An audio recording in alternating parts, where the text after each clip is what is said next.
कानून तो भैया बहुसंख्यक से चलता है, लेकिन जो कठमुल्ला है जिसे कह लीजिए आप, सब गलत है, लेकिन कहने में बुरे से नहीं है, क्योंकि वो देश के लिए घातक है, बिगाड़ने वाले लोग हैं, जनता को भड़काने वाले लोग हैं, देश आगे न बढ़े इस प्रकार के लोग हैं, उनसे सावधान रहने की जरूरत है। भारत को आज़ाद कराने वाले लोगों ने, यानी शहीदों ने, उस समय के तमाम उन लोगों ने जो आज़ादी के लिए लड़ रहे थे, वो हिंदू थे, मुसलमान थे, सिख थे, ईसाई थे, जैन थे, बौद्ध थे, दलित थे, आदिवासी थे।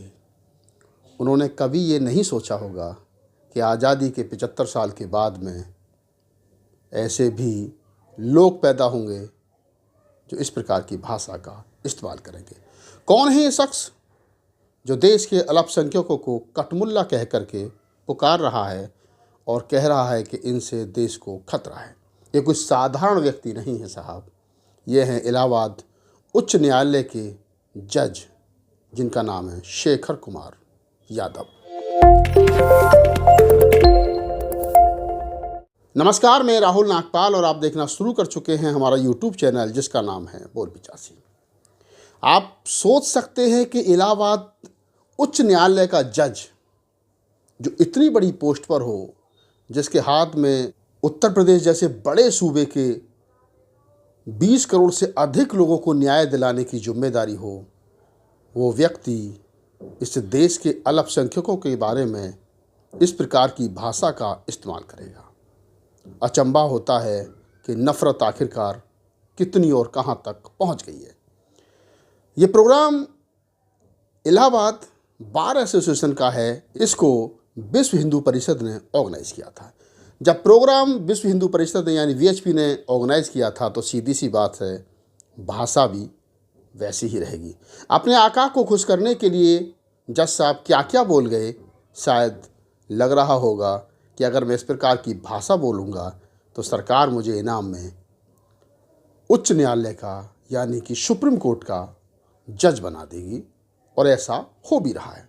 शायद यही कारण है कि लोग या जज इस प्रकार की भाषा का इस्तेमाल कर रहे हैं। एक समय था देश के अंदर जब 4 जज रोड पर बैठ कर के प्रेस कॉन्फ्रेंस करके ये कह रहे थे कि देश का लोकतंत्र खतरे में है, और उसके बाद में अयोध्या मामले पर जजमेंट देने वाले जज साहब को इनाम के तौर पर राज्यसभा भेज दिया जाता है। तो जब रामलला को न्याय देने वाले जज साहब गोगोई जी को राज्यसभा भेजा जा सकता है, तो फिर इलाहाबाद उच्च न्यायालय के जज साहब शेखर कुमार यादव भी शायद कुछ सोच करके बैठे होंगे कि एवीपी का प्रोग्राम है, मुसलमानों के ख़िलाफ़ कुछ बोल दूं तो मुझे भी कुछ ना कुछ इनाम के तौर पर मिल जाएगा। और मैं जितना मैं समझता हूं कि अब इलाहाबाद हाई कोर्ट के वो जज हैं, तो मन मस्तिष्क में इतना तो चल ही रहा होगा कि इनाम के तौर पर सुप्रीम कोर्ट का जज उनको बना दिया जाए। बहरहाल ये वीडियो देख कर के अंदर से इतनी गिलानी हो रही है मुझे कि आखिरकार मैं उस देश में रहता हूँ जिस देश में लोग संविधान को रोज़ तार तार कर रहे हैं। एक वो लोग थे जिन्होंने कुछ वर्ष पूर्व दिल्ली के जंतर मंतर पर संविधान को जला दिया था और डॉक्टर अम्बेडकर मुर्दाबाद के नारे लगाए थे, आरक्षण मुर्दाबाद के नारे लगाए थे। मैं उनके बारे में कह सकता हूँ कि वो जातिगत मानसिकता से ग्रस्त थे, अनपढ़ थे, कुपढ़ थे। लेकिन एक जज जो रोज़ संविधान को पढ़ कर के जजमेंट देता हो, फैसले देता हो, वो जज इस प्रकार की भाषा का इस्तेमाल करेगा, ये विचार से, ये सोचने से परे है, लेकिन ये सच्चाई है। शेखर कुमार यादव का ये वीडियो जंगल में आग की तरह फैल गया है। विपक्ष इसको मुद्दा बना रहा है तो वहीं सुप्रीम कोर्ट ने इस पर संज्ञान लिया है। दूसरी तरफ आज़ाद समाज पार्टी के सांसद चंद्रशेखर ने भी राष्ट्रपति को लिखित रूप में शिकायत की है, तो वहीं ओवैसी साहब जो मुसलमानों के बड़े नेता होने का दम उभरते हैं, उन्होंने भी इस पर अपनी बात रखी है। मैं एक बार और यहाँ पर अपने तमाम दर्शकों को बताता चलूँ कि शेखर कुमार यादव की ये कोई पहली स्टेटमेंट नहीं है, या पहली बार उन्होंने ये नहीं कहा है कि मैं कट्टर हिंदू हूँ और मैं संविधान से भी ऊपर हूँ। जिस प्रकार से इस वीडियो में वो कह रहे हैं कि किसी भी देश को उस देश के बहुसंख्यकों की हिसाब से चलना चाहिए, तो क्या संविधान इस बात की इजाज़त देता है कि आप बहुसंख्यकों के हिसाब से फैसला करेंगे? लेकिन हाँ, पिछले साल पिछले 2-3 सालों के अगर फैसले देखे जाएं तो लगता है कि सुप्रीम कोर्ट हो या हाई कोर्ट हो, उनके फैसले भी कुछ ना कुछ बहुसंख्यकों के हिसाब से रहे हैं। चाहे तो वो राम मंदिर का मामला हो और चाहे आजकल मस्जिदों के नीचे मंदिर खोजने का मामला हो। ऐसे बहुत सारे मामले हैं जिनसे लगता है कि उन्हीं सारे मामलों से प्रभावित हैं शेखर कुमार यादव जी। इससे पूर्व में भी वो 2021 में कई इस प्रकार के स्टेटमेंट दे चुके हैं जिससे ये साबित होता है कि वो हिंदू हैं और अपने आप को हिंदू धर्म के, मतलब जिस प्रकार की भाषा, जिस प्रकार के स्टेटमेंट इस देश के शंकराचार्य देते हैं, मठाधीश देते हैं, उस प्रकार की भाषा जज दे रहे हैं। तो आप समझिए कि ये देश किधर जा रहा है। इससे पहले जैसे मैंने कहा कि शेखर कुमार यादव साहब जो है कई स्टेटमेंट इस प्रकार की दे चुके हैं। मैं बताता चलूं कि 12 दिसंबर 2019 को शेखर कुमार यादव इलाहाबाद उच्च न्यायालय के जस्टिस बने थे। उसके बाद में 2-3 स्टेटमेंट उनकी आई थी जो बड़ी ही लोगों ने उनको, एक तरीके से मैं कहूँ कि बड़ा उनको सोचने के लिए मजबूर किया था कि कोई जज इस प्रकार की भाषा का इस्तेमाल कैसे कर सकता है। एक समय उन्होंने स्टेटमेंट दी थी, मई 2021 में उन्होंने कहा था कि संसद को रामकृष्ण वाल्मीकि वेदव्यास को सम्मान देने के लिए कानून बनाना चाहिए। यानी इस स्टेटमेंट में उनका हिंदुत्व झलक रहा है। एक स्टेटमेंट और उनकी उसी समय पर आई थी कि वैज्ञानिकों की मान्यता है कि गाय अकेला ऐसा जानवर है जो ऑक्सीजन छोड़ता है और ऑक्सीजन लेता है।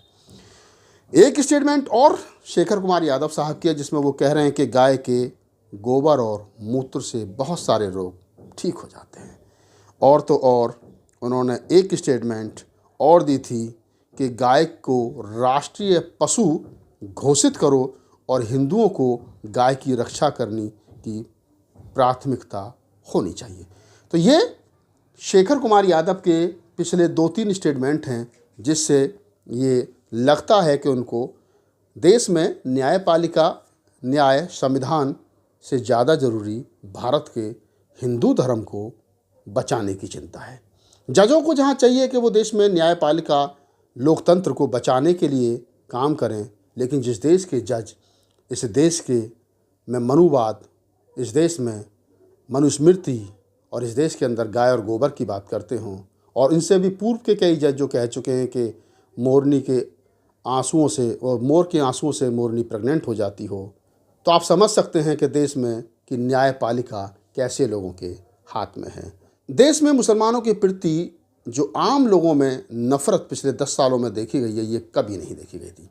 पहले आम लोगों में ये नफ़रत देखने को मिलती थी या कुछ छोटे मोटे सरकारी कर्मचारियों में ये नफ़रत देखने को मिलती थी, तो उनके लिए कहते थे कि इनमें संविधान की समझ नहीं है या ये कम पढ़े लिखे लोग हैं। लेकिन शेखर कुमार यादव जैसे लोग जो इलाहाबाद उच्च न्यायालय के जज हों, वो अगर इस प्रकार की भाषा का इस्तेमाल करेंगे तो ये मेरे और आपके लिए सोचने का विषय है कि आखिरकार देश जा किधर रहा है।